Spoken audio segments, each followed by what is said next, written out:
Hallelujah!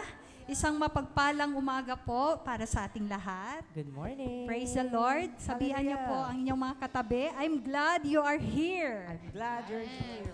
Praise the Lord. Hallelujah. Maaari po tayong tumayo. Are you all excited to give praise to our living God? Let's shout hallelujah! Hallelujah! Hallelujah! Amen.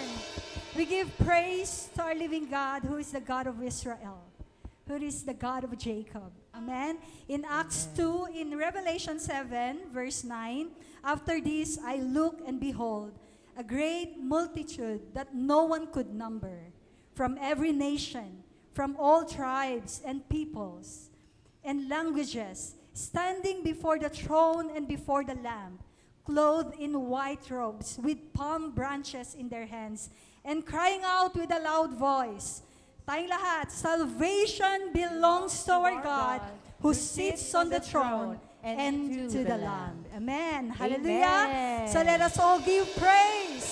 We give honor. And we give worship to our living God. Amen? Amen.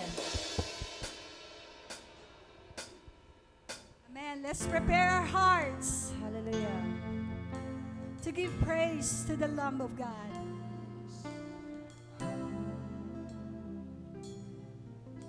Lord, I stand in the midst of a multitude of those from every tribe and tongue. We are your people, redeemed by your blood, rescued from death by your love. There are no words good enough to thank you. There are no words to express my praise, but I will lift up my voice and sing from my heart with all of my strength.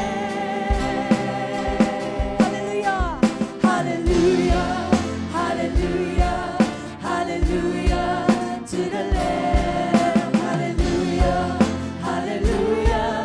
By the blood of Christ we stand. Every tongue, every tribe, every people, every land, giving glory, giving honor, giving praise unto the Lamb of God.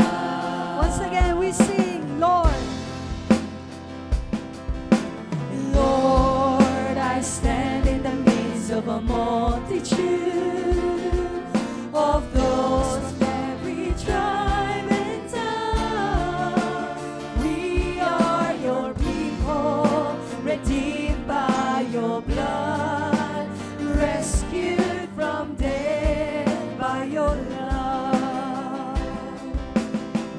There are no words good enough to thank you. Yes, Lord. There are no words to express my praise. Let's all lift up our voice. I will lift up my voice and sing from my heart with all of my strength. Let's shout hallelujah, hallelujah, hallelujah, hallelujah to the Lamb. Hallelujah, hallelujah. By the blood of Christ we stand. Every tongue, every tribe, every people, every land, giving glory, giving honor, giving praise unto the Lamb. Hallelujah, hallelujah, hallelujah to the Lamb. Hallelujah, hallelujah. By the blood of Christ we stand. Every tongue, every tribe, every people, every land, giving glory, giving honor, giving praise unto the Lamb of God. Amen. Lord, we stand by grace in your presence.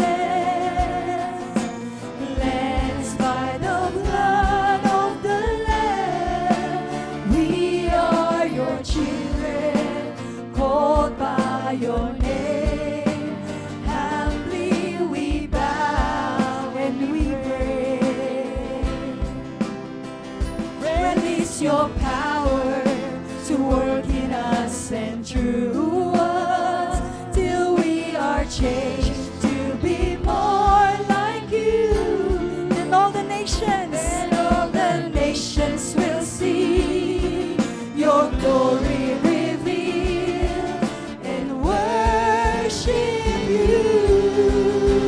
Let's shout hallelujah, hallelujah, hallelujah, hallelujah to the Lamb, hallelujah, hallelujah. By the blood of Christ we stand. Every tongue, every tribe, every people, every land, giving glory, giving honor, giving praise unto the Lamb. Hallelujah, hallelujah, hallelujah to the Lamb. Hallelujah, hallelujah. By the blood of Christ we stand. Every tongue, every tribe, every people, every land, giving glory, giving honor, giving praise unto the Lamb of God. Let's sing once more. Lord, we stand by grace. Lord, we stand by grace in your presence, cleansed by the blood of the Lamb. We are your children, called by your name. Humbly we bow and we pray. Release your power. Release your power to work in us and through us, till we are changed to be more like you. Then all the nations will see your glory revealed and worship you. Hallelujah, hallelujah, hallelujah, hallelujah to the Lamb. Hallelujah, hallelujah. By the blood of Christ we stand. Every tongue, every tribe, every people, every land, giving glory, giving honor, giving praise unto the Lamb. Hallelujah, hallelujah, hallelujah to the Lamb. Hallelujah, hallelujah.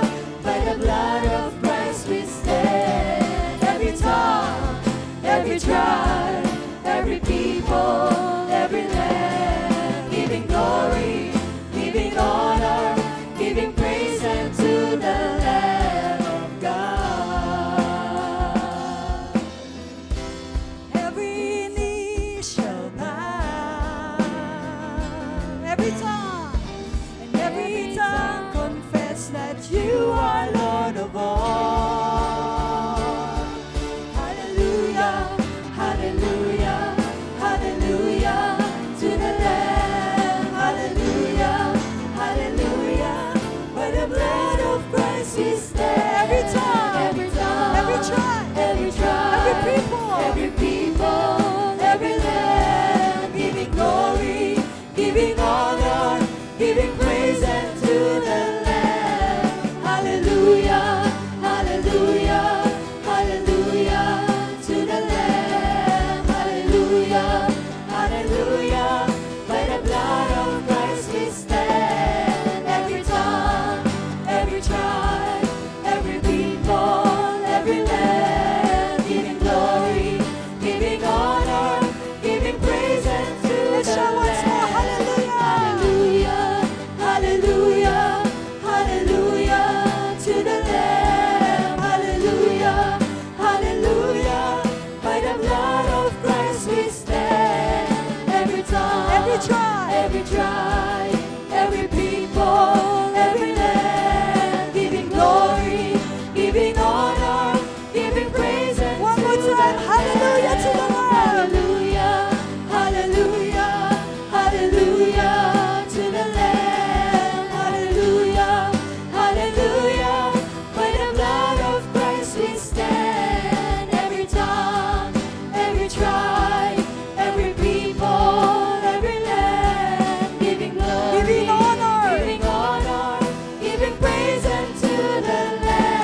Hallelujah, hallelujah.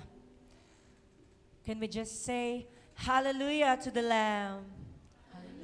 Hallelujah to the Lamb. Hallelujah to the Lamb. Hallelujah, hallelujah, hallelujah. Hallelujah, hallelujah. Hallelujah to the Lamb of God. Hallelujah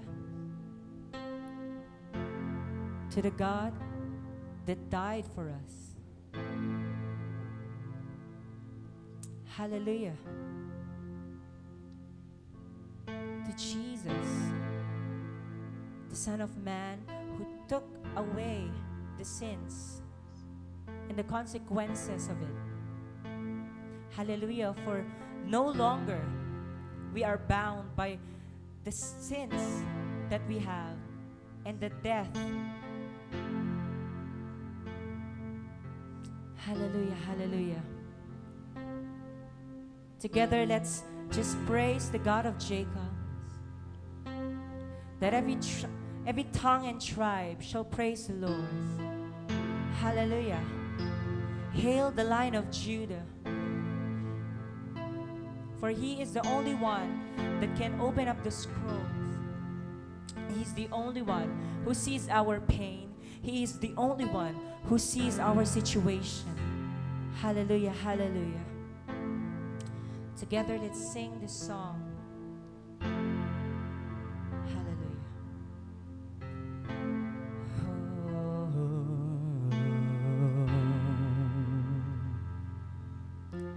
God of Jacob, great I am, King of angels, Son of man. Once again, God of Jacob. God of Jacob, great I am, King of angels, Son of man. God of Jacob, great I am, King of angels, Son of man. Voice of many waters, song of heaven shown, louder than the thunder, make your glory known. Voice of many waters, song of heaven shown, louder than the thunder. Hallelujah. Make your glory known.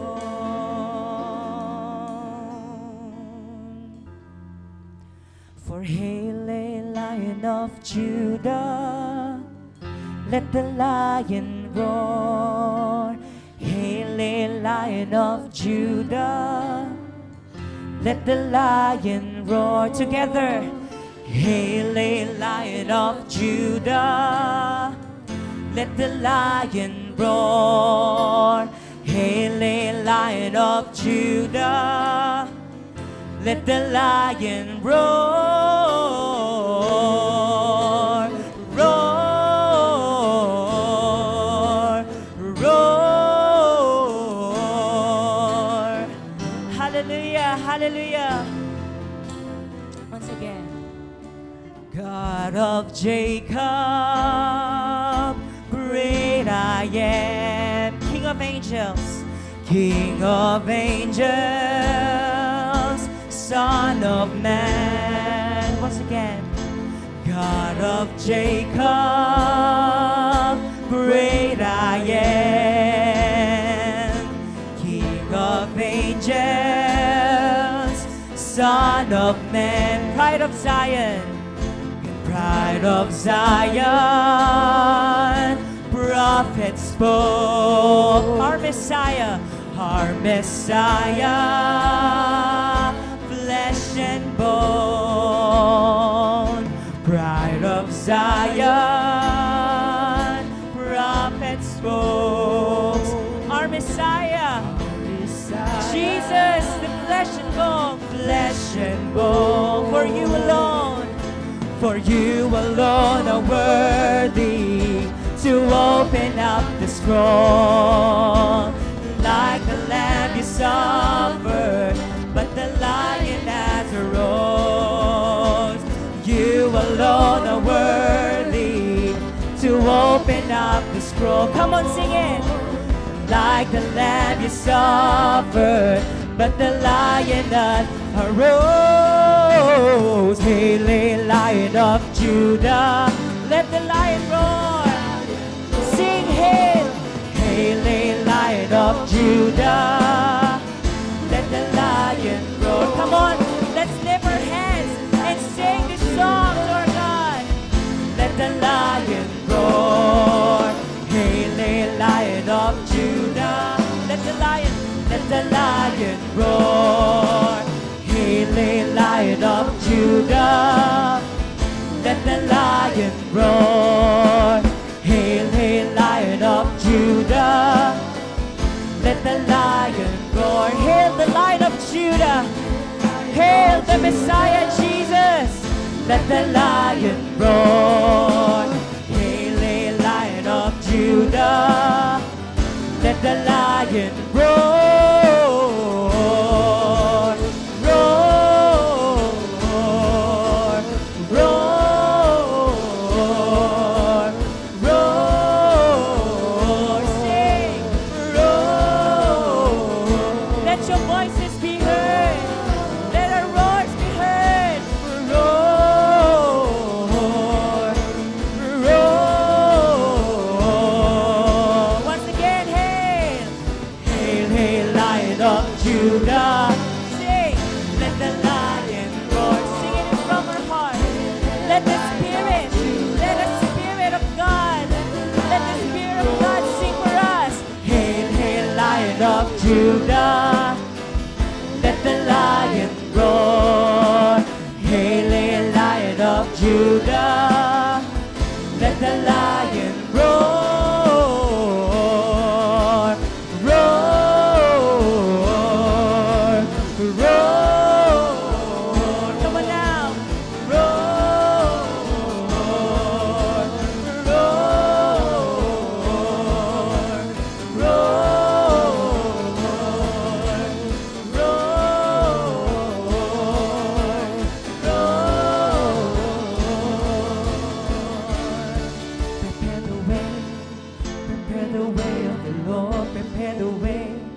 Prepare the way of the Lord, prepare the way.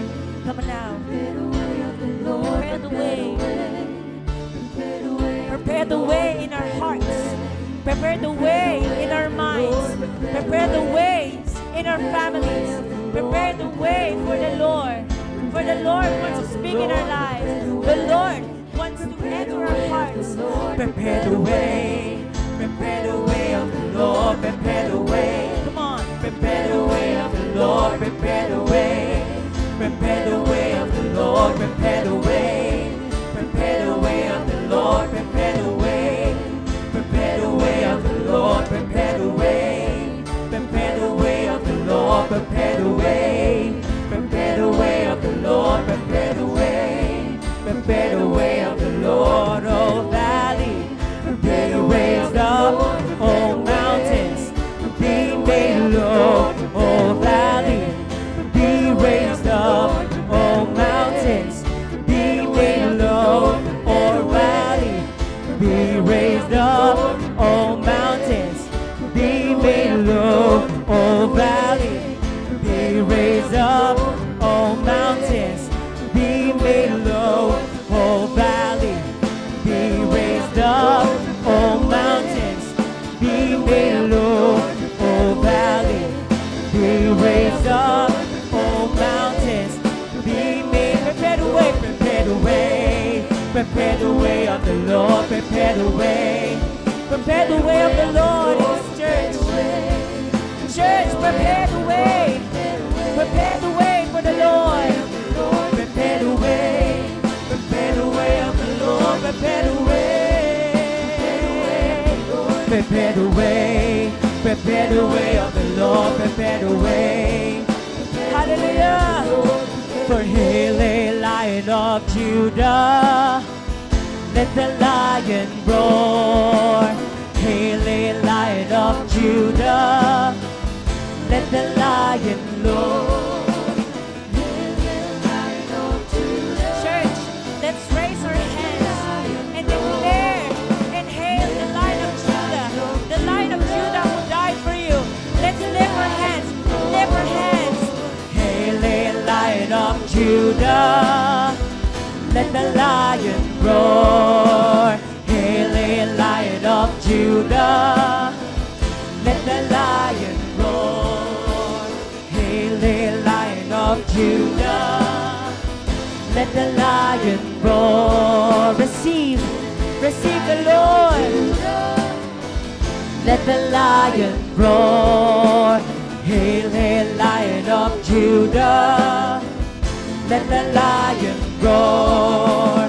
Hail, hail, Lion of Judah, let the lion roar. For the last time. Hail, hail, Lion of Judah, let the lion roar. Hail, hail, Lion of Judah, let the lion roar. Roar, roar,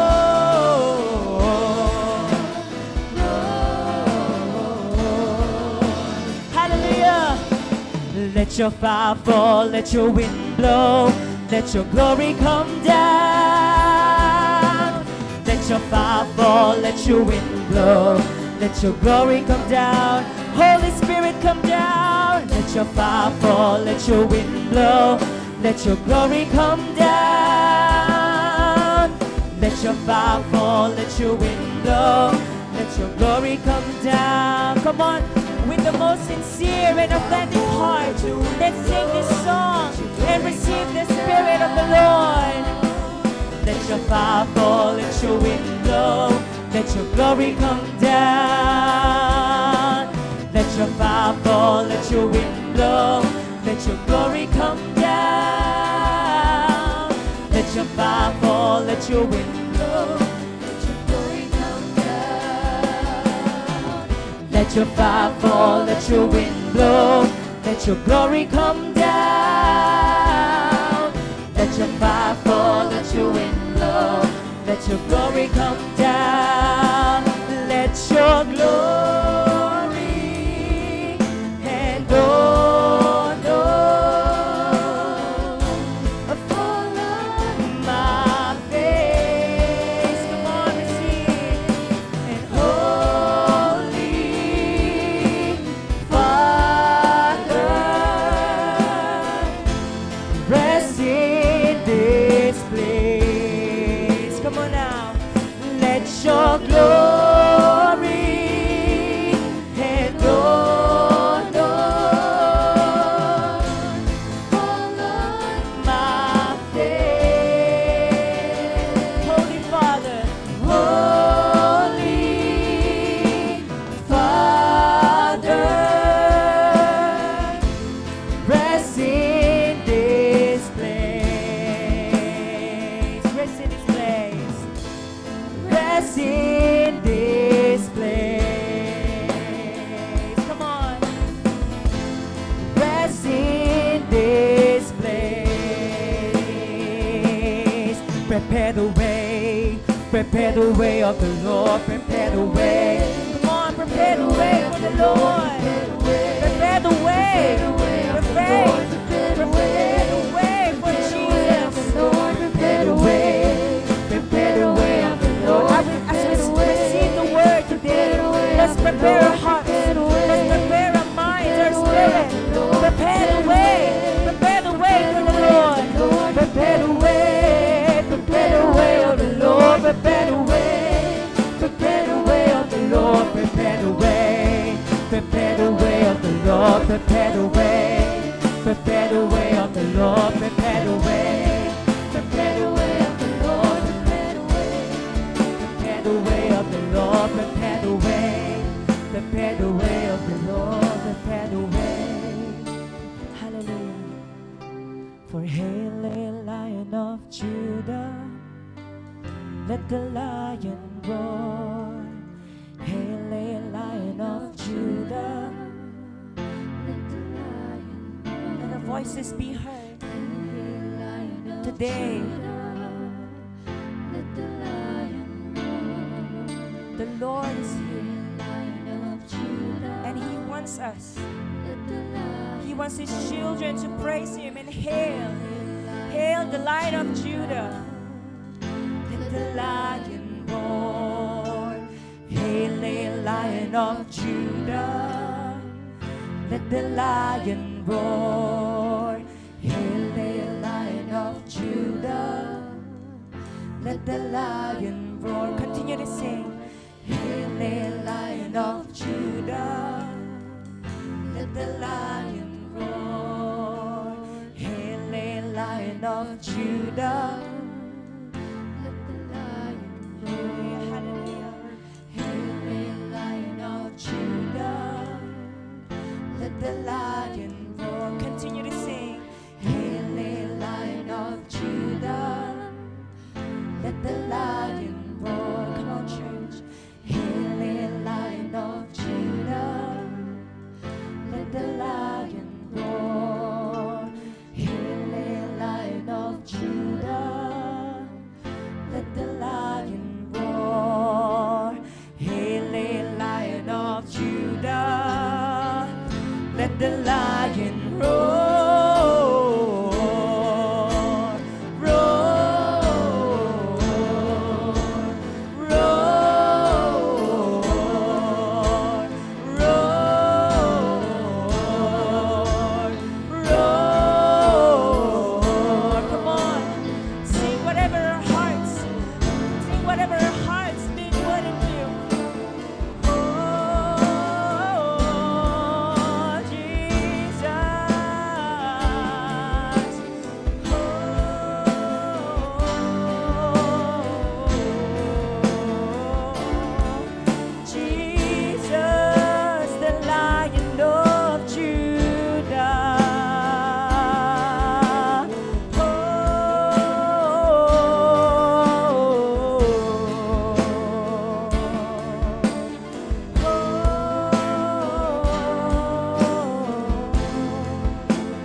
Welcome the Holy Spirit in our lives.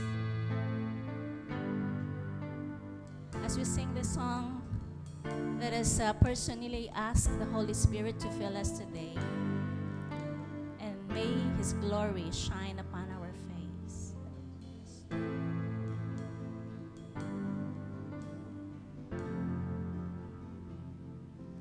Let your glory.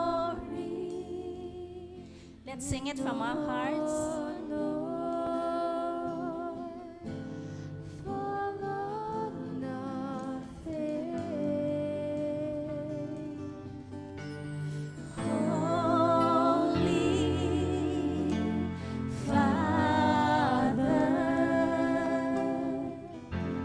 Rest in this place. Yes, one more time.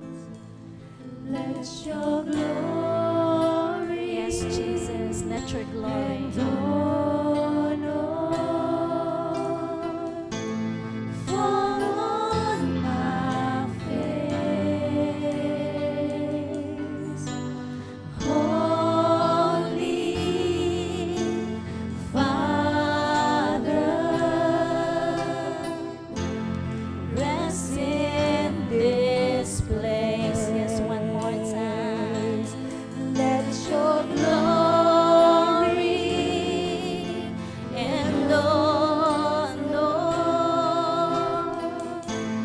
fall on my face. And Holy Father, rest in. Let us ask the Holy Father to rest in this place. Holy Father, rest in this place. Yes, Holy Father. Holy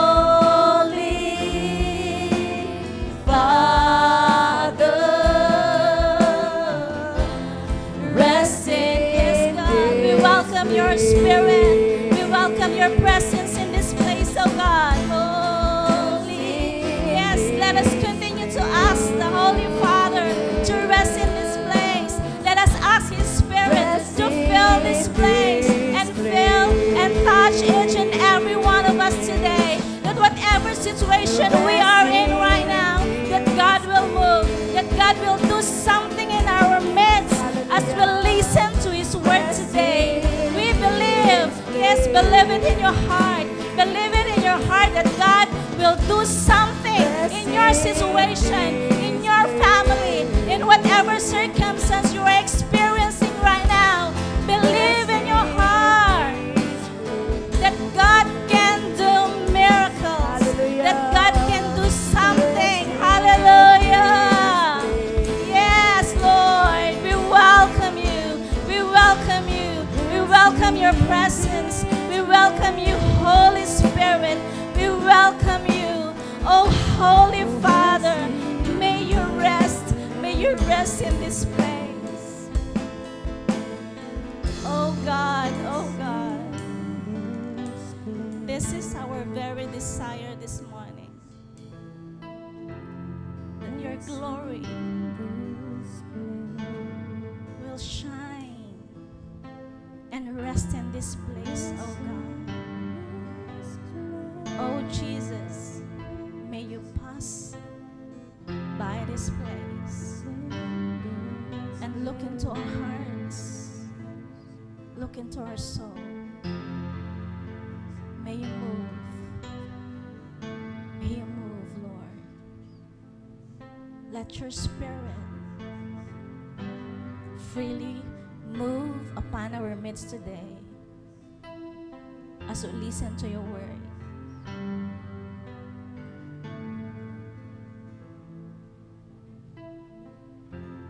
May you touch our sick bodies, our confused minds, and our tired soul, oh God. May you rest in this place, oh God. Lord, we really love to feel you today. We really desire to feel your embrace today, oh God. And let your name be glorified. This all we pray in Jesus' name. Amen. Okay, so makakaupo na po tayo.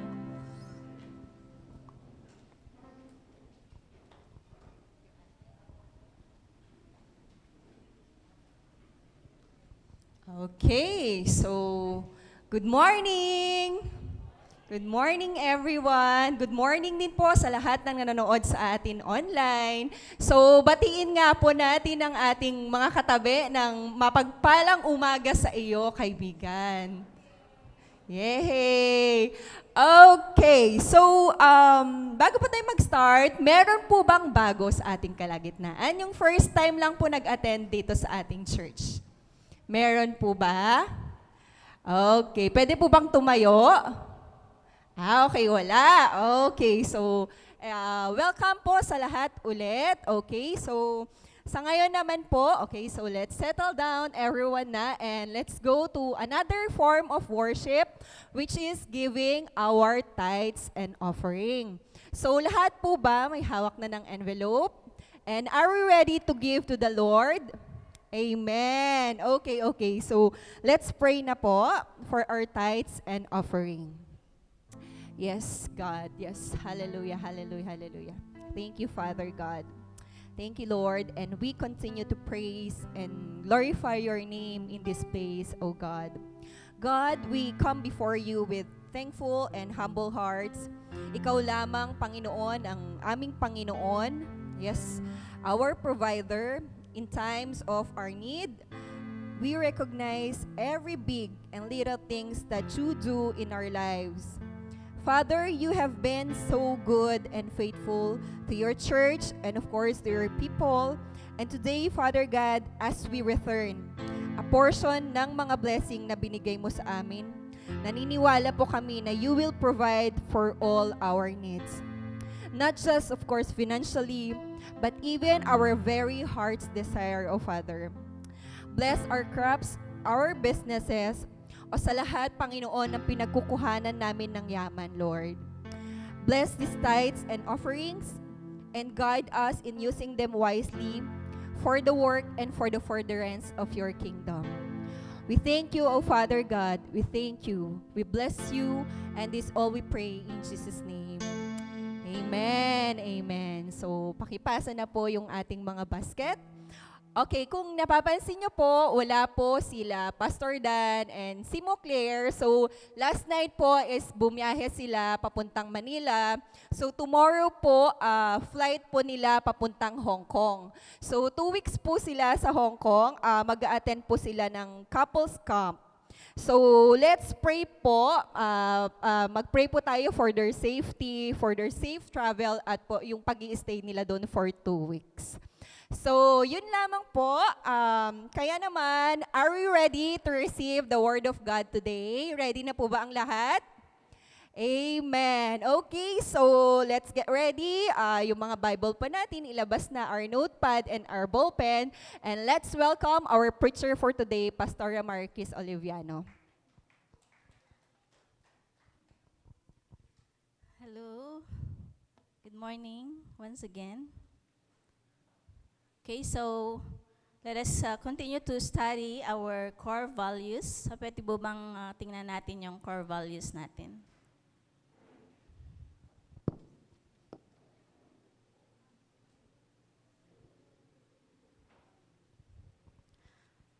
Okay, so last Sunday ay inaral po natin yung pang-apat na core value po natin, and that is spiritual life before gifts. Okay, so this morning we will study yung number 5 po, and that is, submission before inspiration. Okay, so our core values first, God first, people second, then the earth, and then grace before truth, relationship before ministry, spiritual life before gifts, and then today we'll study submission before inspiration. Okay, so ano po ba itong submission and inspiration? Okay, so before, ito po ay obedience before revelation. Pero as the time pass, ay mas lalo po nilang in-improve at naging submission before inspiration, pero yun din lang yan. Okay, so obedience before revelation or submission before inspiration.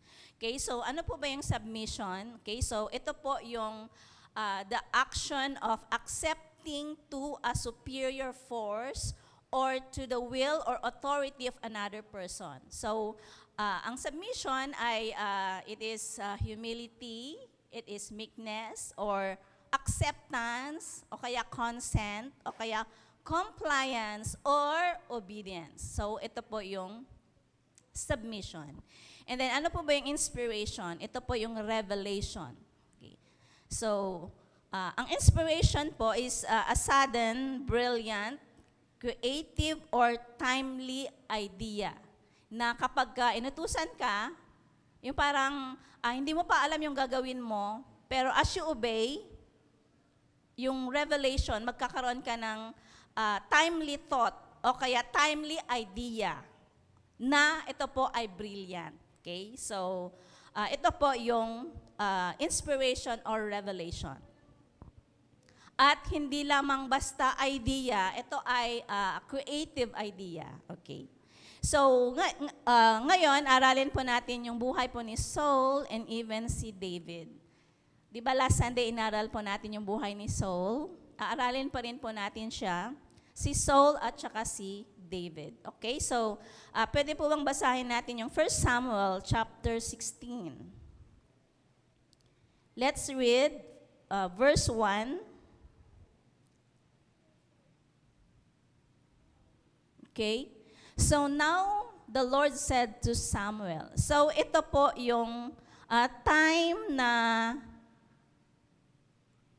si Saul ay kinuha na sa kanya yung pagiging king. Okay? So, kaya naman, sabi ng Panginoon kay Samuel, because of what had happened, Samuel is grieving.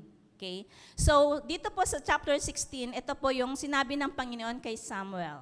Okay?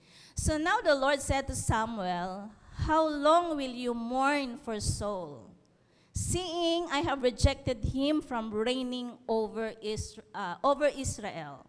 Okay. So, sabi ng Panginoon sa kanya, "Fill your horn with oil and go. I am sending you to Jesse the Bethlehemite, for I have provided myself a king among his sons." Okay? So dito titingnan po natin, sabi po ng Panginoon dyan, "For I have provided myself a king." Ano po ba ang pagkakaiba ni David at saka ni Saul? Maalala po ninyo nung time of Judges where Israel ay wala pong king. Pero ang mga taga-Israel ay talaga naman na nagreklamo sila.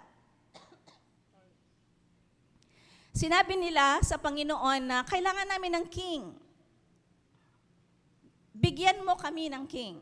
Okay? So naghanap sila at yun nga po, yun na si Saul. Pero kung titingnan po natin, si Saul po ay people's choice. Pero dito, titingnan po natin, sabi po ng Panginoon, "For I have provided myself a king among his sons." So, ibig sabihin, David is God's choice.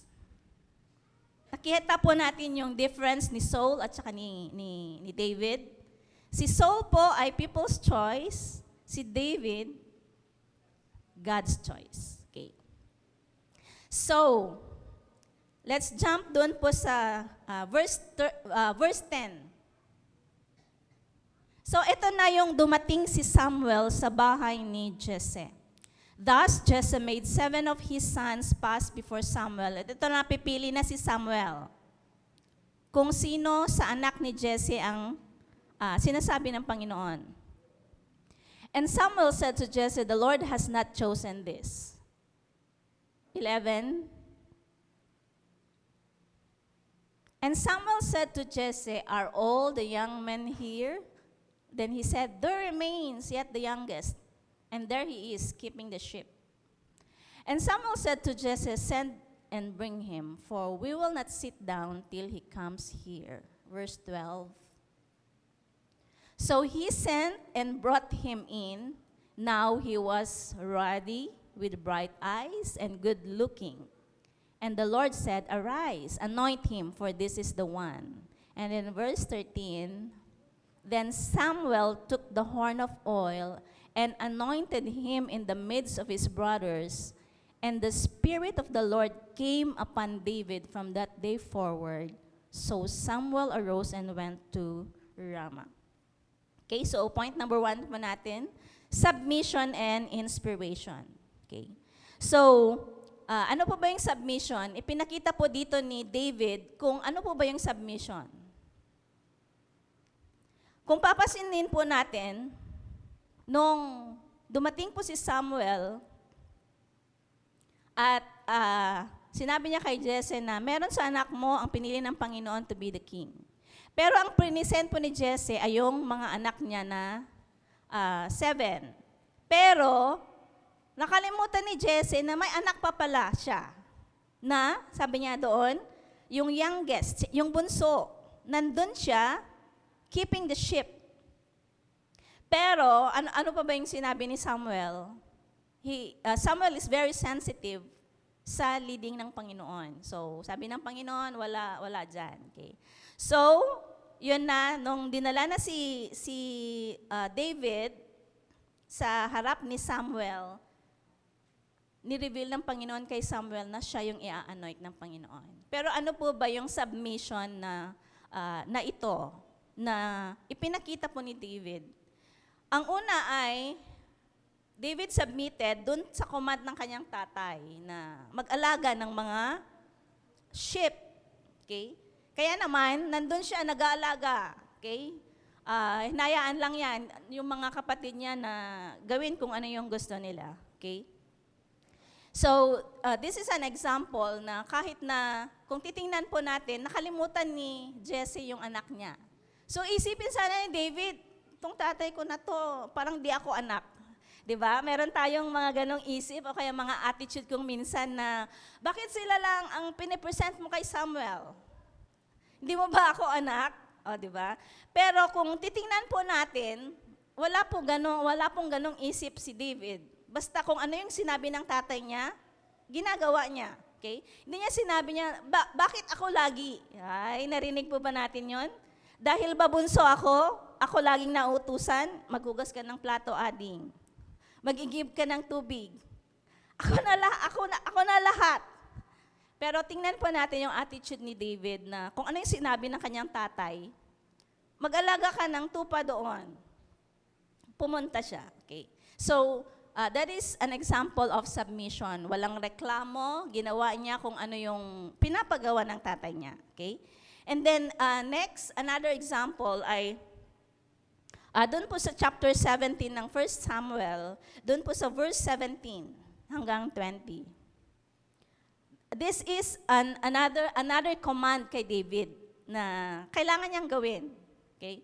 So, dahil ang Israel ay inaaway ng Philistines, si Saul at ang kanyang mga men, that includes yung mga kapatid ni David.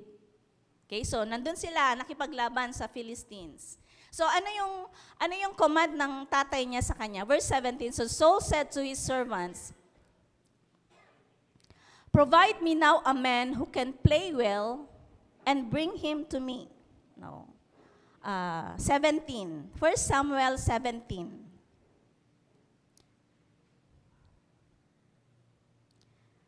Ito po yung inutusan ni Jesse si David na puntahan yung kanyang mga kapatid na nakikipaglaban. Okay? Sabi niya diyan sa verse 17, "Now Jesse said to his son David," 1 Samuel 17:17 hanggang 20. Verse 17. Ayan. Okay? So, sabi ni Jesse kay David, "Take now for your brothers an ephah for this dried grain, and these 10 loaves, and run to your brothers at the camp. Okay? And carry these 10 cheeses to the captain of their 1,000, and see how your brothers fare, and bring back news to them." Now Saul and they and all the men of Israel were in the valley of Elah fighting with the Philistines. Verse 20, so David rose early in the morning, left the sheep with the keeper, and took the things and went as Jesse had commanded him. And he came to the camp as the army was going out to the fight and shouting for the battle. And then verse 28. Okay, so dinala po ni David yung pagkain ng kanyang mga kapatid dahil nakikipaglaban sila. Pero nakita siya ng panganay, si kuya, si Eliab. Now Eliab, his oldest brother, heard when he spoke to the men, and Eliab's anger was aroused against David, and he said, "Why did you come down here? And with whom have you left those few sheep in the wilderness? I know your pride and the insolence of your heart, for you have come down to see the battle." So dito makikita po natin na nagalit yung kuya. Pero si David, ginagawa lang naman niya yung utos ng tatay niya. Pero may nakita po ba tayong sa mga susunod na mga verses? May nakita po ba tayong ginawa ni David na sana magrarason na siya, inaway na din niya. Inutusan ako ni tatay eh. 'Di ba? Okay? Pero dito makikita po natin na though David's oldest brother was angry with him, he still did what his father told him to do. So, he obeyed his father's commands no matter what. Magrarason na sana siya. Okay? So, ito pong ipinakita po ni David ay it's a very good example of submission. Submission to his parents. Ano po ba yung inaral po natin sa 10 Commandments? Let us honor our parents. And then, we will have long life. Amen? Kaya kung gusto po niyong mabuhay ng matagal, honor your parents. Hindi lang mabuhay ng matagal, basta mabuhay. But, a long and satisfied life. Ibig sabihin, you enjoy it. Hindi yung magsasuffer ka ng anumang klase ng sakit at karamdaman o kaya mga problema. Okay?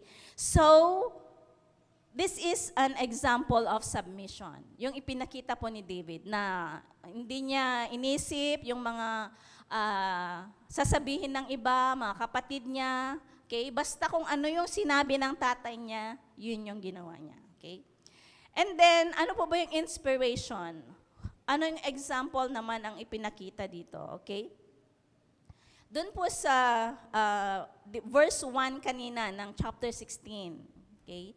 Di ba nakita po natin na sinabi ng Panginoon kay Samuel na pumunta siya sa bahay ni Jesse at meron siyang piniling king doon. Okay? So, doon sa pagpili niya, okay, di ba sinabi na kanina doon sa binasa natin, chapter 10, doon sa verse 12. So ito si David, so he sent and brought him in. Okay, he was ruddy, bright eyes, good looking. So sinabi ng Panginoon kay Samuel, arise, anoint him, for this is the one.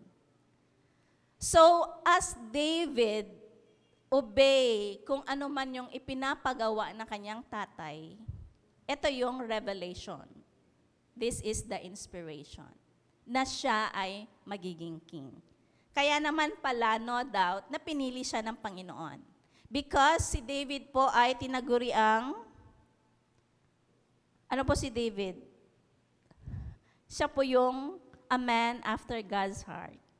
Yung malapit sa puso ng Panginoon. Okay? So, dito po sa pagkaka-anoint ni David as king, ito po yung kanyang first anointing. Dahil 3 beses po siyang ma-anoint. 3 beses siyang na-anoint, okay? So, first, ito pong binasa natin sa 1 Samuel 16. He is anointed to be a king from Samuel the priest. And then, ma-anoint din siya as king over Judah as we study the book of Samuel. Doon po sa 2 Samuel, na-anoint siya as king of over Judah. And then, he's also anointed as king over all Israel. So, ito po yung inspiration or ito po yung revelation. Okay? So, yan po yung submission and inspiration. Okay? And then, let's move on dun po sa second point. Kapag ka-inspiration lang, walang submission, harms those following you. So, ito po yung inaral po natin last Sunday. Si Saul. Okay? So, kapag ka may inspiration lang, o kaya may revelation lang, walang submission, magkakaproblema, magkakagulo. Okay? Ano bang nangyari? Okay? So, doon po sa 1 Samuel chapter 9 verse 17, basahin po natin. 1 Samuel 9:17. Okay? So, ito po yung anointing ni Saul to be the king. Okay? So, when Samuel saw Saul, the Lord said to him, there he is, the man of whom I spoke to you. This one shall reign over my people. So, pinili siya to be the king over the Israelites. Kaya naman in chapter 10, verse 1,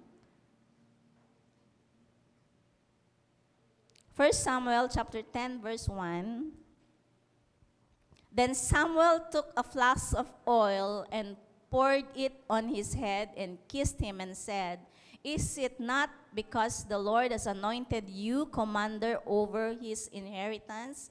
So, Saul was anointed as king. Kaya naman si Saul, tinanggap niya yung revelation na siya ay king. Okay. So, bakit po ba na i-record dito sa Bible yung hindi magandang pagkakamatay ng king and even his men and his families? Okay? So, basahin ulit natin yung verse 6, chapter 10, verse 6. 1 Samuel 10:6. Nung in-anoint po si Saul, the Spirit of the Lord came upon Saul. And then sabi po dyan, and he will prophesy, and he will be turned into another man. Okay. So ito po si Saul. Okay, so ang revelation or ang inspiration ay si Saul ay king ng Israel.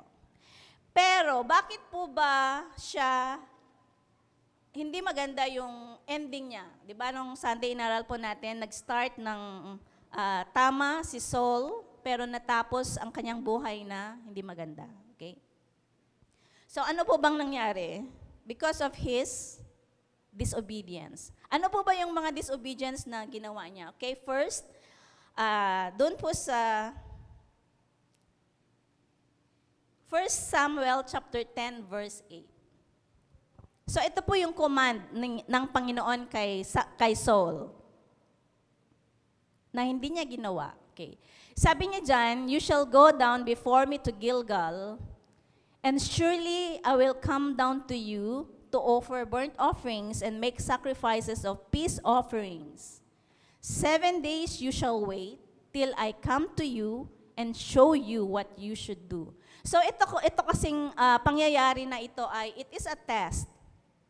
Doon po sa how Saul will submit to his authority. Kasi authority niya si Samuel eh. Okay? So ang sinabi po ni Samuel, pumunta ka sa Gilgal. Antayin mo ako doon ng 7 days. So after 7 days, darating ako doon. Sabi niya, anong gagawin nila?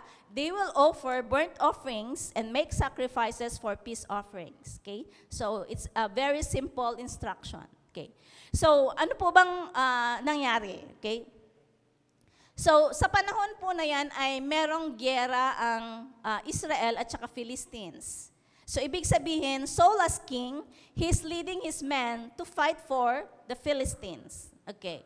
So ito po ang nangyari. Doon po sa chapter 13. Let's go to chapter 13, verse 5. This is the first disobedience of Saul.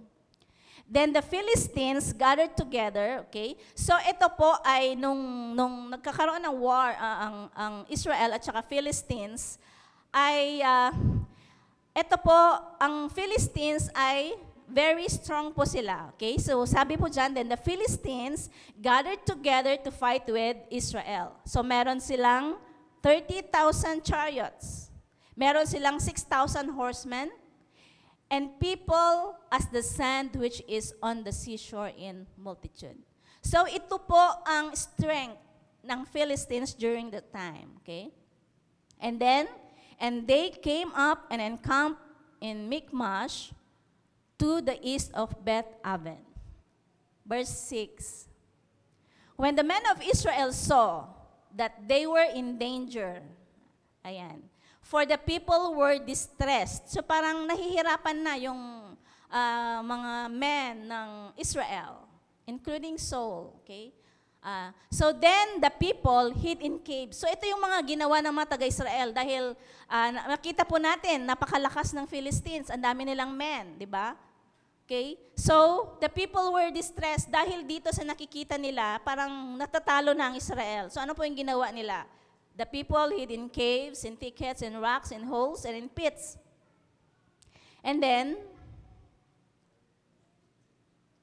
some of the Hebrews crossed over the Jordan to the land of God and Gilead as far as for Saul, he was still in Gilgal. And all the people followed him trembling. Diba? Takot na takot sila. Okay? Okay, so dahil nga ang lakas ng Philistines, okay, pinuntahan nila si Saul sa Gilgal. Next verse.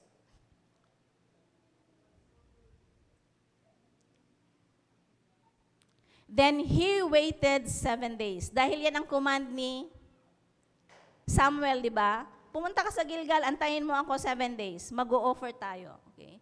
Then he waited 7 days according to the time set by Samuel. Pero, during these 7 days na nag-aantay siya, nakikipaglaban yung mga tao niya. And then, tumakbo sila, nagtago sila sa kung saan sila pwedeng magtago. At pinuntahan nila si Saul na takot na takot. Okay, so si Saul naman, he waited 7 days according to the time set by Samuel. But Samuel did not come to Gilgal, and the people were scattered from him. Okay, so tayo po ba, let's imagine, kapag ikaw yung leader, tapos pumunta sa iyo yung mga tao mo na nasa harapan mo, takot na takot, okay? Nakikita mo yung mga tao na they are distressed, that they are depressed, okay? So, ano po bang mafe-feel po natin? Okay.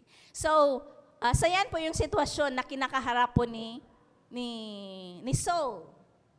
Pero, parang you as a leader, mag-iisip ka, no? Ano kayong gagawin ko?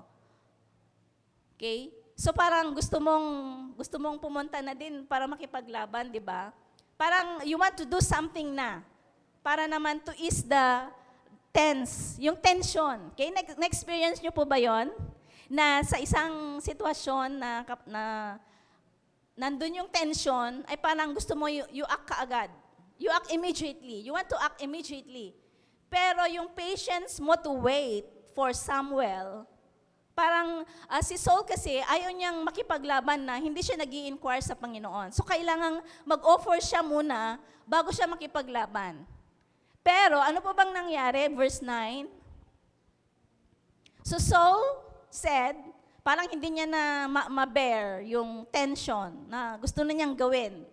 Yung patience ba niya at to wait ay, imbes na extend muna sana niya na let's wait for how many minutes or how many hours for Saul to offer. Kasi si Saul dapat ang maglilid, si Samuel dapat ang maglilid ng pag-o-offer. Pero anong ginawa po ni Saul? So sabi ni Saul, bring a burnt offering and peace offerings here to me, and he offered the burnt offering. So ginawa niya yung pag-o-offer na hindi niya inantay si Samuel. And then in verse 10, now it happened, as soon as he had finished presenting the burnt offering, that Samuel came.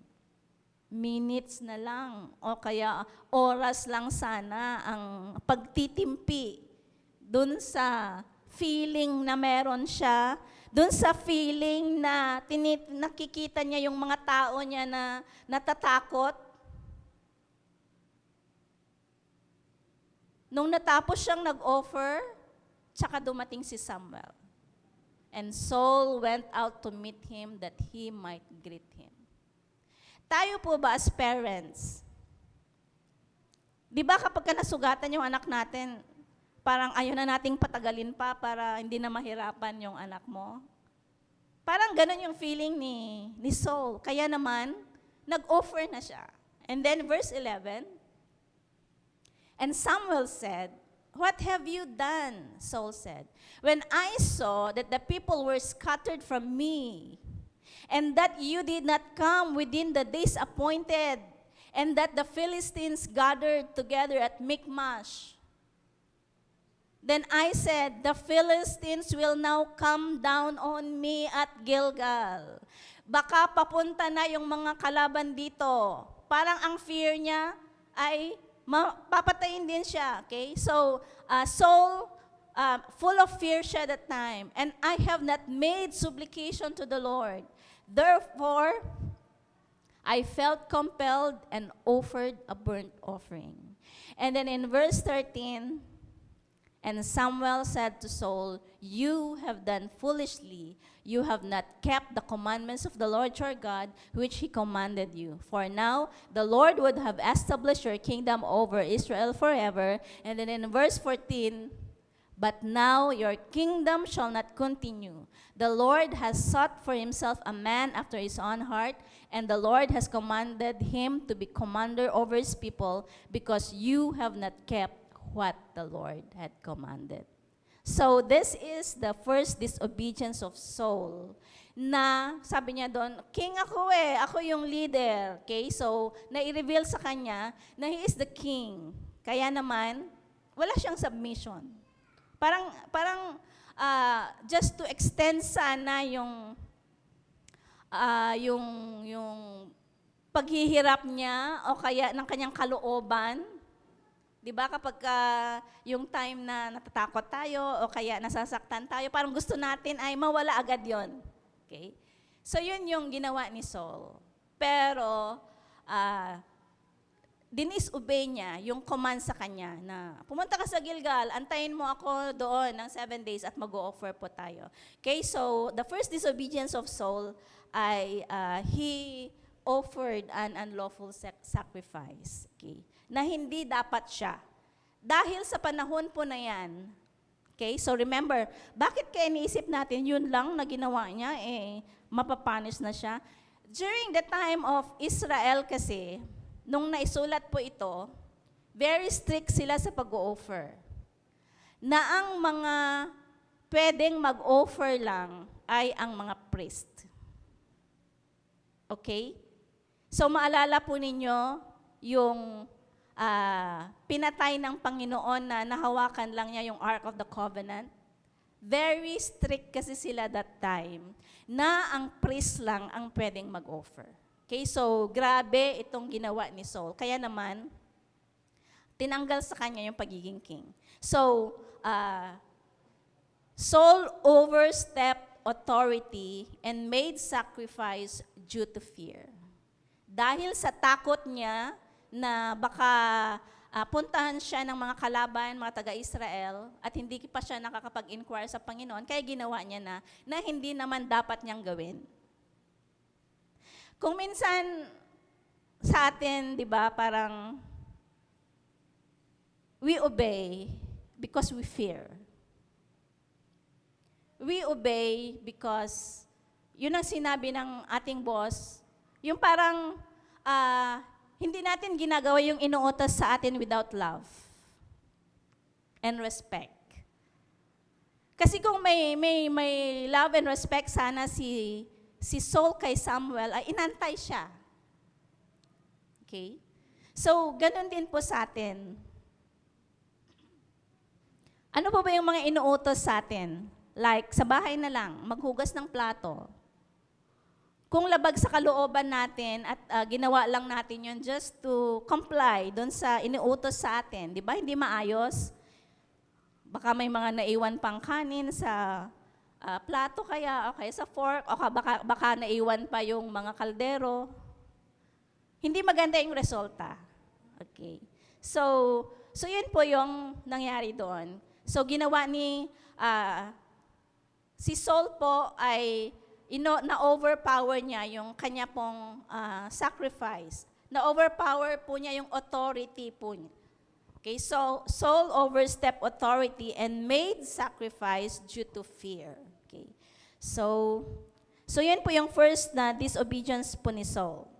Ginawa, nag-obey siya, pumunta nga naman doon sa Gilgal. Nag-antay siya ng 7 days. Pero konting panahon na lang sana. Perfect na yung obedience niya. Pero hindi pa rin. Okay? Submission without love is not right. So let us obey or let us submit with love and respect to our authorities. Okay? So let us change our mindset dahil obedience is better than sacrifice. Okay, so ano po ba yung next na disobedience po niya? Doon po sa 1 Samuel chapter 15.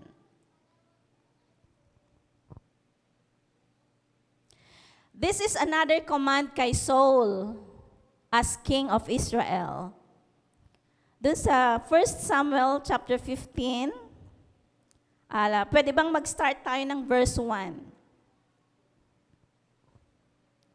Verse 1 hanggang 3.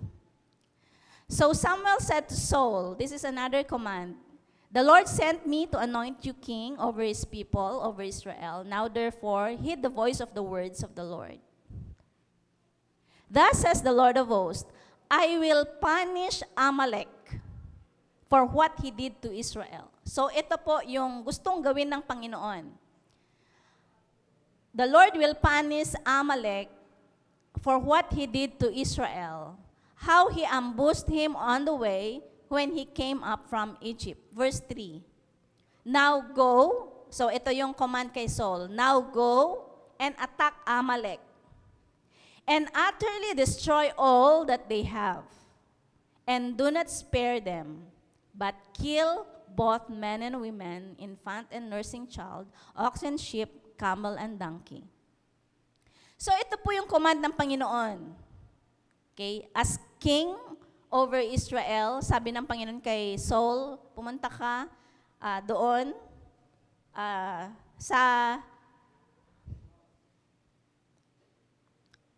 sabi ng Panginoon, this is my command. I will punish Amalek for what he did to Israel, how he ambushed him on the way.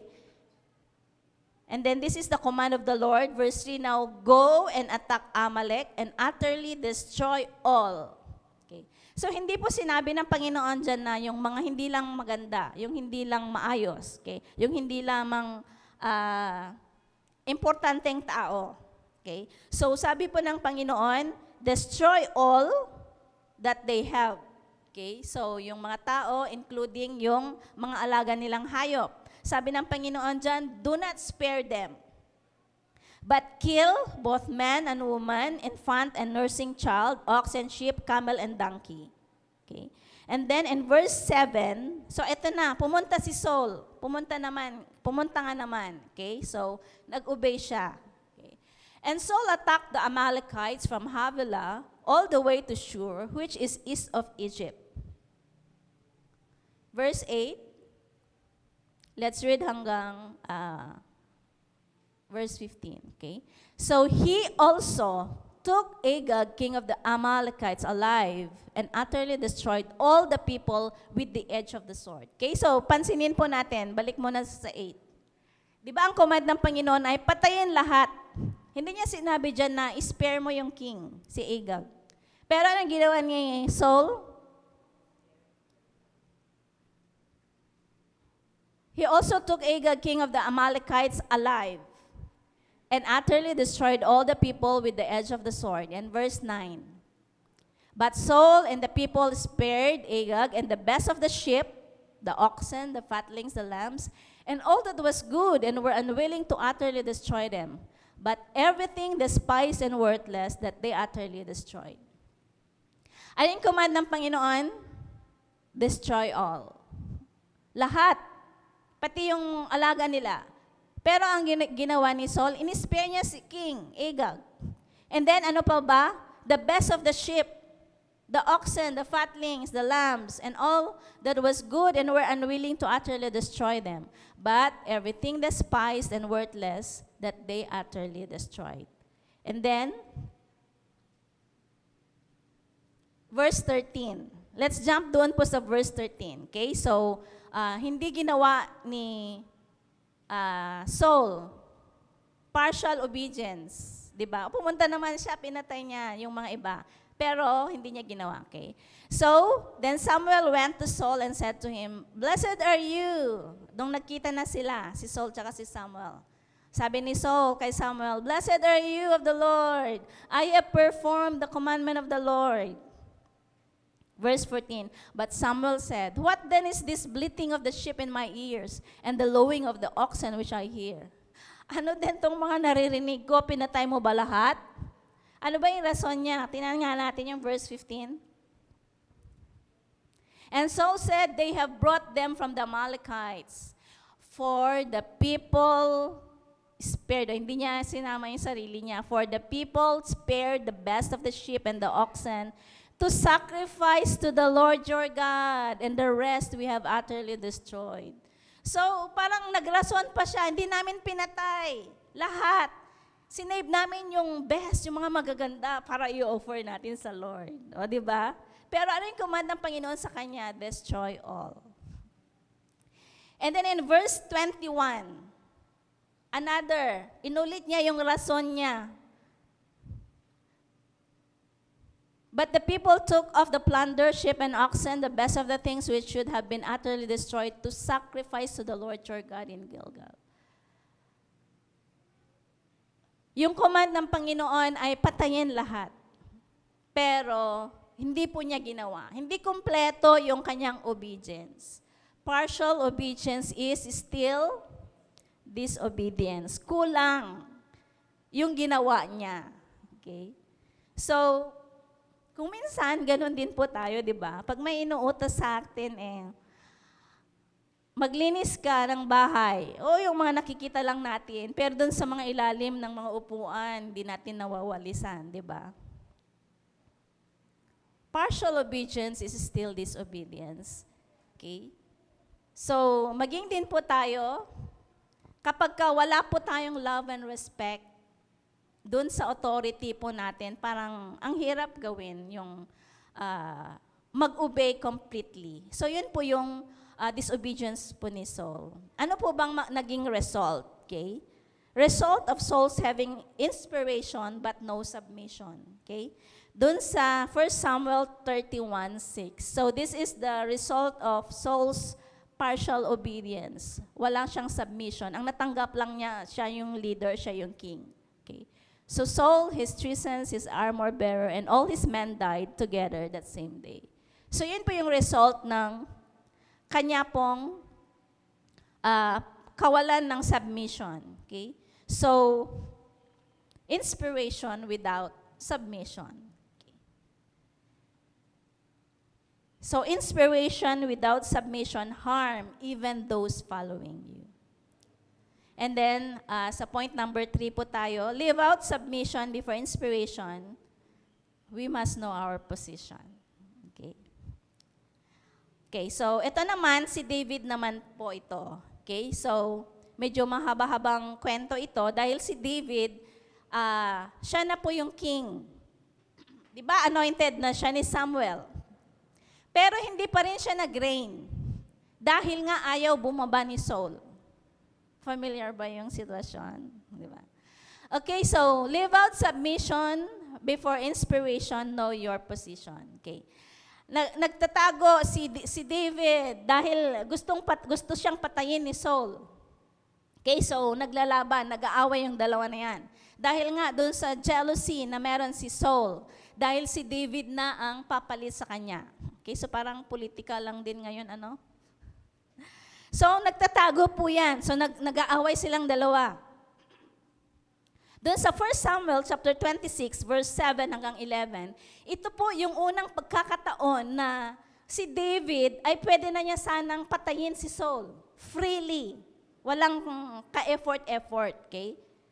So tingnan po natin ano pong nangyari. Doon sa verse 7, so David and Abishai came to the people by night, and their Saul lay sleeping within the camp, okay?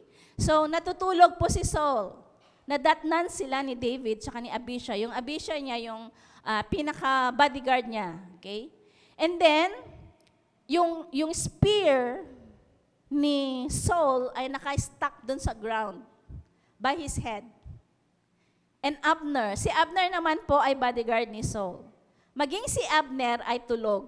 Okay?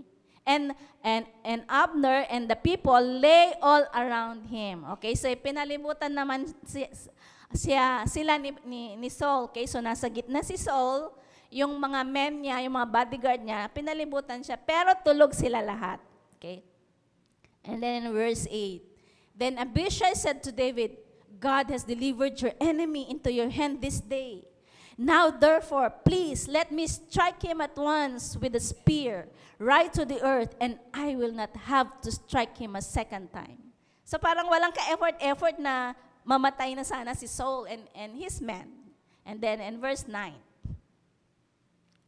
but David said to Abishai, do not destroy him, for who can stretch out his hand against the Lord's anointed and be guiltless. So makita po natin yung puso ni David. How he respected Saul as the anointed of God. And then in verse 10, David said furthermore, as the Lord lives, the Lord shall strike him, or his day shall come to die, or he shall go out to battle and perish. So parang sinasabi ni David na hayaan mong ang Panginoon ang gumawa kung anong gusto niya kay Saul. Basta ang sinasabi ni David, and ito po yung itinuturo niya dun sa kanyang mga tao, na let us not touch the anointed of God. Na kahit na ganun yung nangyari, di ba? Inaaway siya ni Saul. Ang dami niyang, dito kasi before this, ay ilang beses niyang patayin si David. Tinatamaan siya ng spear ni Saul, pero hindi siya natatamaan. Kahit na ganun, yung attitude ni David, yung heart niya talaga ay, nandun po yung obedience and submission. Nandun po yung love and respect niya kay Saul. Okay? And then, verse 11, the Lord forbid, so this is his prayer, the Lord forbid that I should stretch out my hand against the Lord's anointed. But please, take now the spear and the jug of water that are by his head and let us go. So truly, yung pag-respect niya kay Saul as the anointed of God ay talaga naman na grabe. So, let us learn by the example of David na let us not touch the anointed of God. Even sa pagsalitahan ng hindi maganda or something. Because sa panahon po natin, ang mga anointed ng Panginoon ay sila po yung mga pastor po natin, mga leader po natin. So let us love and respect them. Whoever they are, ano man yung mga nagagawa nila, because tao lang din sila. We have to love and respect them because they are the anointed of God. So yan po yung first na pagkakataon sana. And then another example, okay? Doon po sa submission and inspiration, okay? Alam ni David kung ano yung kanyang posisyon. Anointed na siya as king. Pero hindi pa rin siya nag-a-assume, hindi niya fino-force si Saul na umalis doon sa throne. Okay? Doon po sa verse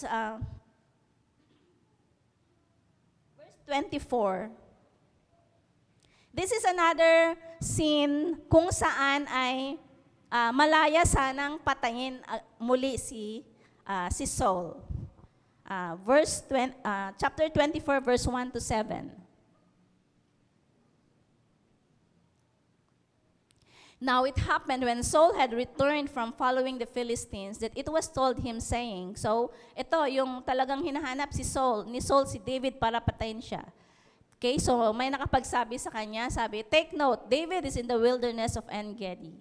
Verse 2, then Saul took 3,000 chosen men. Okay, grabe, no? So nung nalaman niya kung nasaan si David, kumuha si Saul ng 3,000 men from all Israel and went to seek David and his men on the rocks of the wild goats. So he came to the sheepfolds by the road where there was a cave, and Saul went in to attend to his needs. David and his men were staying in the recesses of the cave.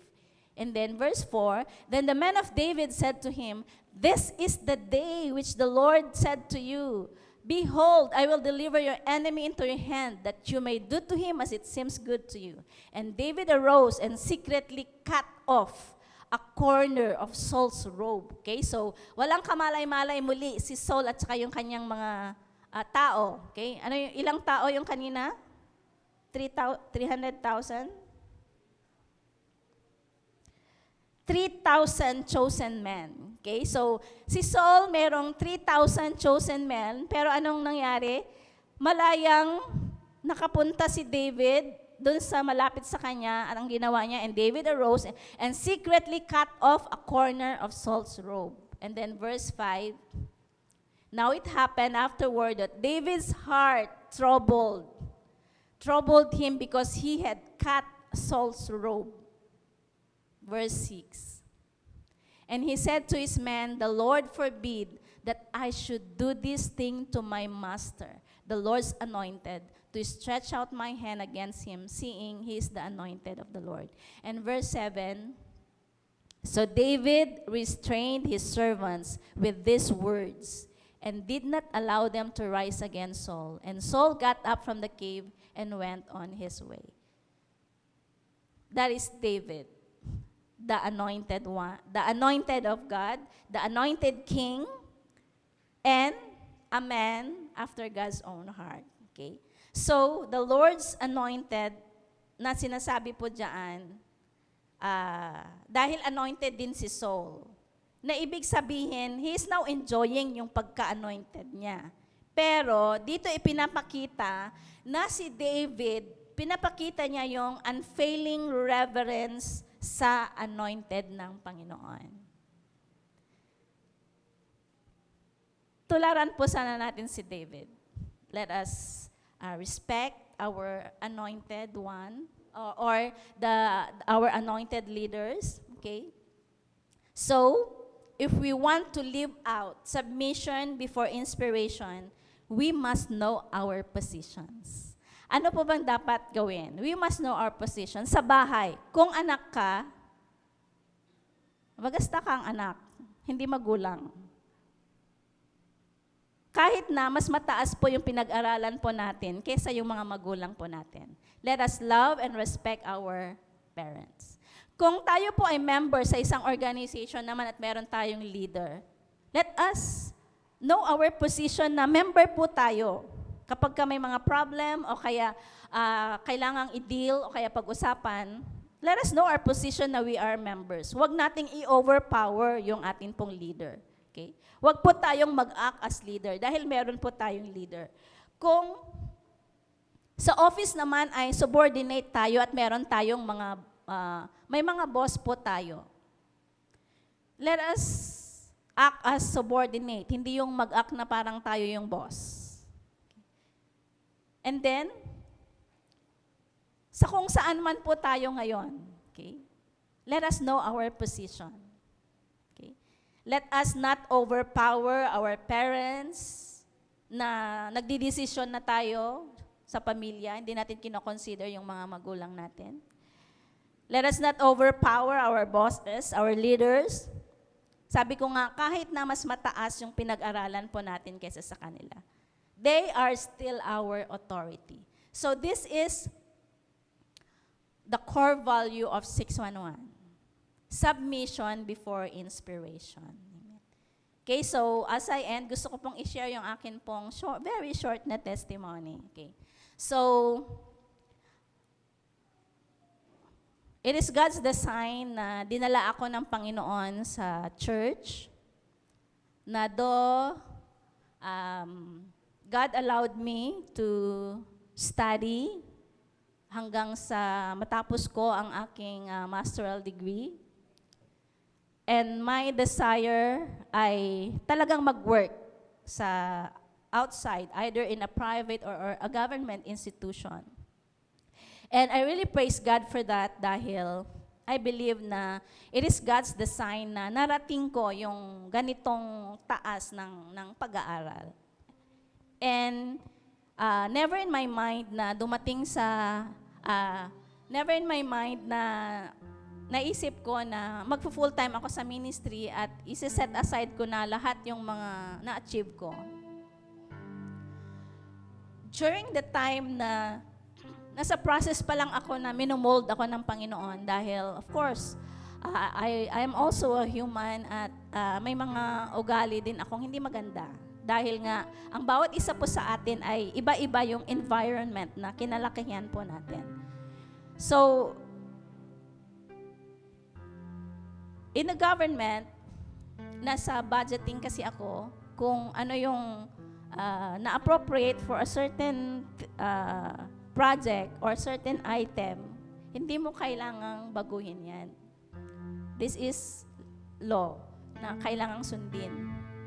Pero nung tinawag ako ng Panginoon sa church to be the treasurer, parang I strongly disagree lagi dun sa mga plans ni pastor dahil nga yung sa government kasi you have a budget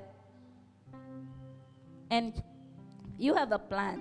Okay? So yun yung sa government. So tsaka ka lang magpaplano kung meron kang budget.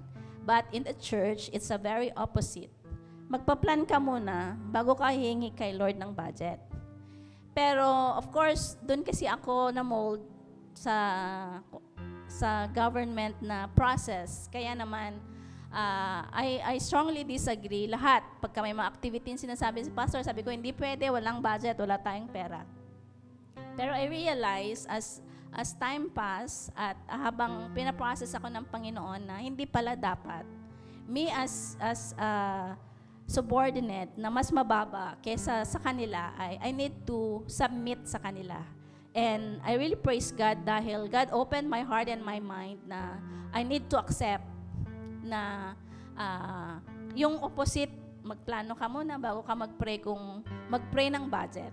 Okay. So, for how many times God had proven naman na magpa-plan muna bago mag-pray ng budget. Like yung sa couples, recent na couples night po natin, wala po tayong budget for that.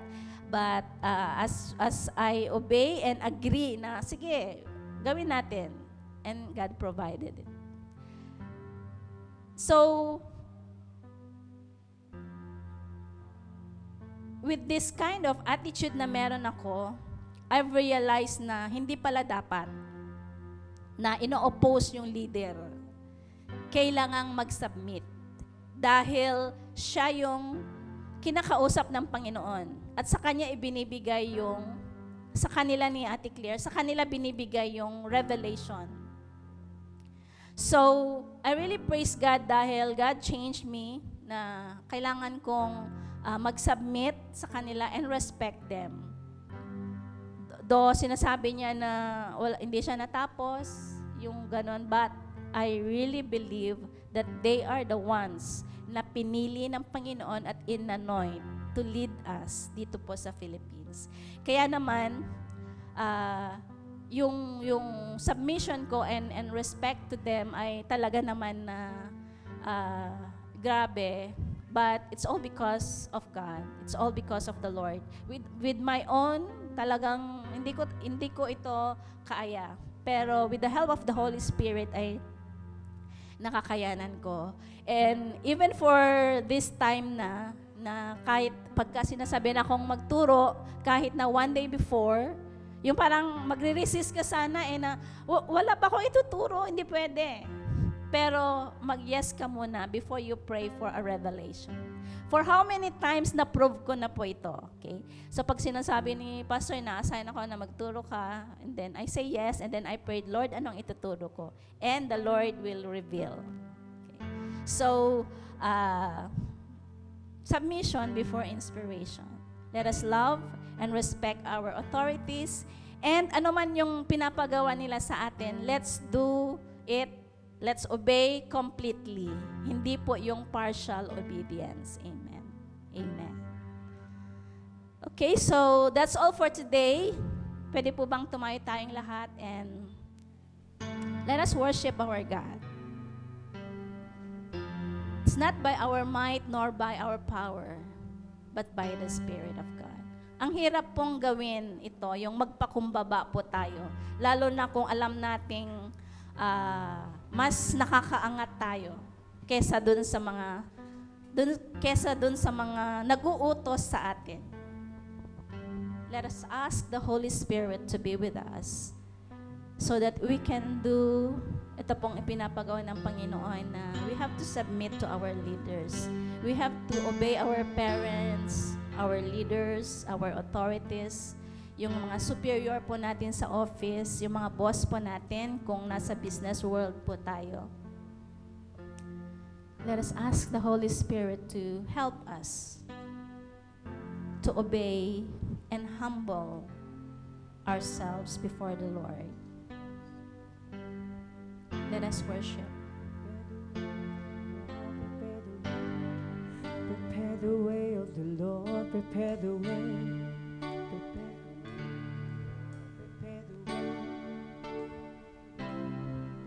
Prepare the way, prepare the way of the Lord, prepare the way, prepare the way of the Lord, prepare the way, prepare the way of the Lord, prepare the way, prepare the way of the Lord, prepare the way, prepare the way of the Lord, prepare the way, prepare the way of the Lord, prepare the way, prepare the way of the Lord, prepare the way. Prepare the way of the Lord, prepare the way. Prepare the way of the Lord, prepare the way. Prepare the way of the Lord, prepare the way. Prepare the way of the Lord, prepare the way. Prepare the way of the Lord, prepare the way. Prepare the way of the Lord, prepare the way. Prepare the way of the Lord, prepare the way. Prepare the way of the Lord, prepare the way. Prepare the way of the Lord. Hail, Lion of Judah. Let the lion roar. Hail, Lion of Judah. Let the lion roar. Hail, Lion of Judah.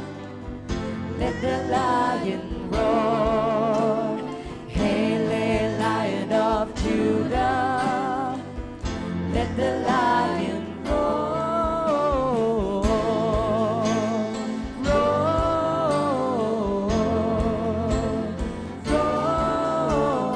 Roar.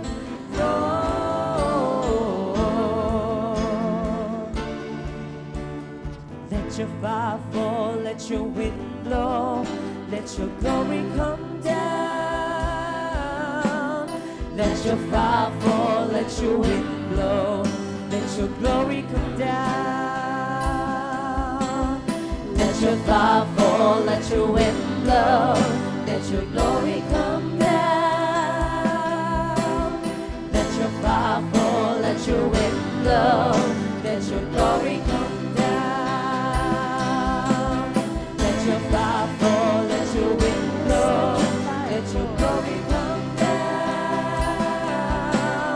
Let your fire fall, let your wind blow, let your glory come down. Let your fire fall, let your wind blow, let your glory come down. Let your fire fall, let your wind blow, let your glory come down.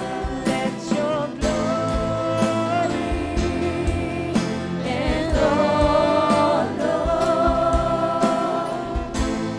fall on my face. Holy Father, resting, yes, let your glory, let your glory and honor fall on my face. Holy Father, Yes, as we sing this song, pwede po bang itaas natin ating kamay? let your glory And honor fall on our face. Holy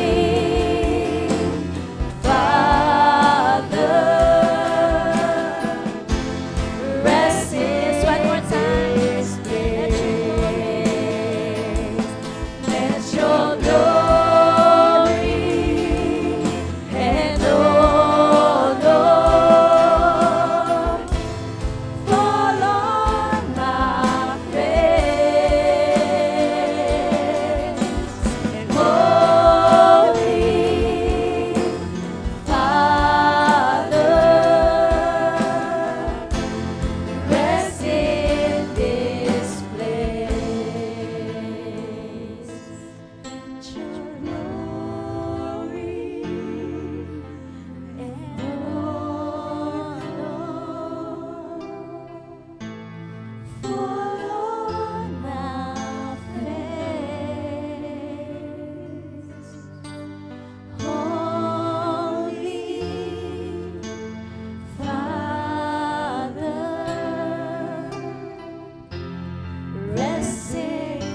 Lord, this is our prayer. And this is our desire. Holy Spirit, come. Let your glory shine upon us, oh God. Can we open our lips and let us ask the Holy Spirit to fill us today? Yes, Lord. Holy Spirit, we pray. May you fill us. May you fill us, Lord. May you fill us with your Spirit. God, we acknowledge that with our own strength, hindi namin kaya ang magpakumbaba, ang mag-obey. But Lord, this is your command. We need to love and respect our authorities. Kaya nga, Panginoon, sa oras na ito, kung may mga pagkakataon man, O God, na we disobey them, we are asking for your forgiveness. Let us open our lips and ask for forgiveness kung meron man yung pagkakataon na we disobey our parents.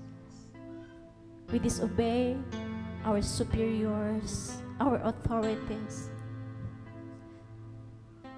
Oh God, we need your grace. We need your mercy. Ayaw po naming maranasan, Panginoon, ang naranasan ni Saul. Nag-obey siya pero hindi kompleto.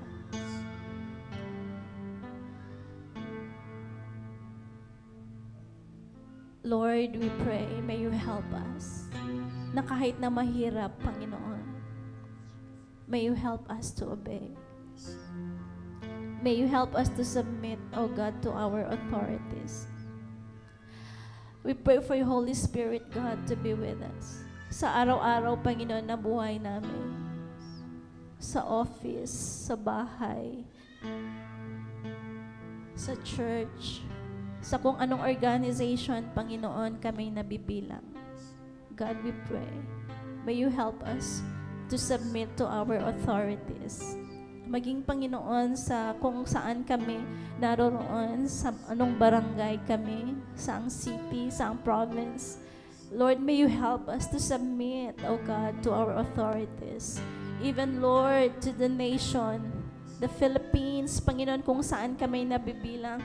God, we pray, may you help us. May you help us, God, to submit and respect, Father God, our authorities. Oh God, we need you. We need you, Lord. Rebuke us not with your anger, God, but with your love. Panginoon, ayaw po naming matulad kay Saul, oh God. Kaya nga, Panginoon, we pray, we need your mercy. We need your grace, oh God. Kaya nga, Panginoon, may you help us. May you help us, Lord, to be like you.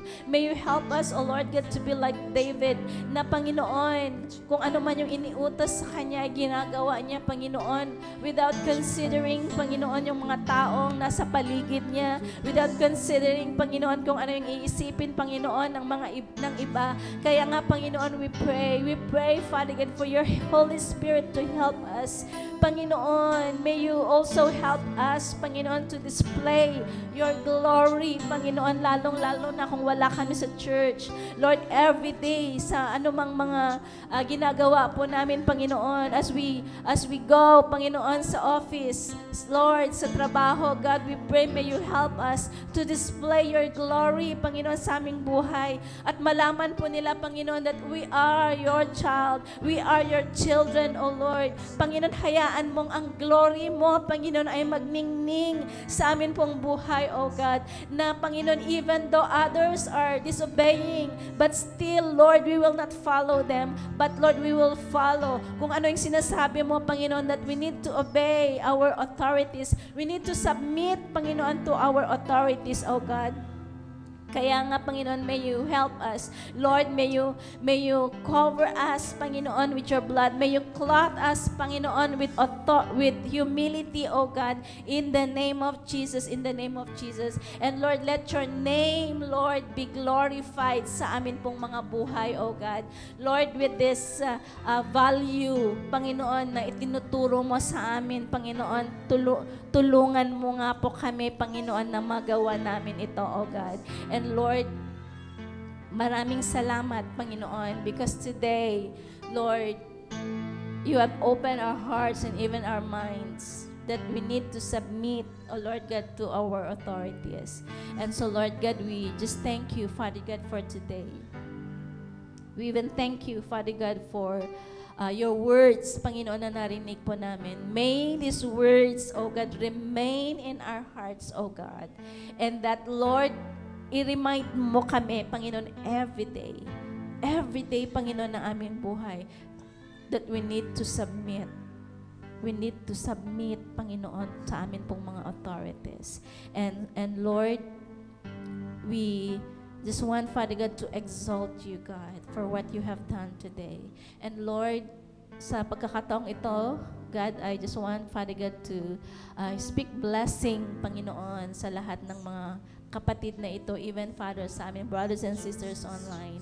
God, we want to speak blessing, Father. Blessing after blessing, oh God, in the name of Jesus. Lord, we speak breakthrough. We speak healing in the name of Jesus. Sa nangangailangan ng miracle, God, we pray that they will receive it, God, in the name of Jesus. Lord, maging sa mga nangangailangan ng financial breakthrough, God, we speak financial breakthrough, Panginoon, sa bawat isa, oh God, in the name of Jesus, in the name of Jesus. And let your Spirit, God, be with us every day so that, Lord, we can do, Panginoon, yung mga pinapagawa mo sa amin. And Lord God, we speak life, we speak good health, Panginoon, sa bawat isa sa amin, oh God, in the name of Jesus. And Lord, as we go out in this place, Lord, let your name be glorified at ingatan mo nga po ang bawat isa sa amin, oh God. Father God, we thank you. And to you, we give all the praise, the glory, and the honor in Jesus' name. Amen. Amen. Okay, so God bless po sa bawat isa. See you again on Sunday.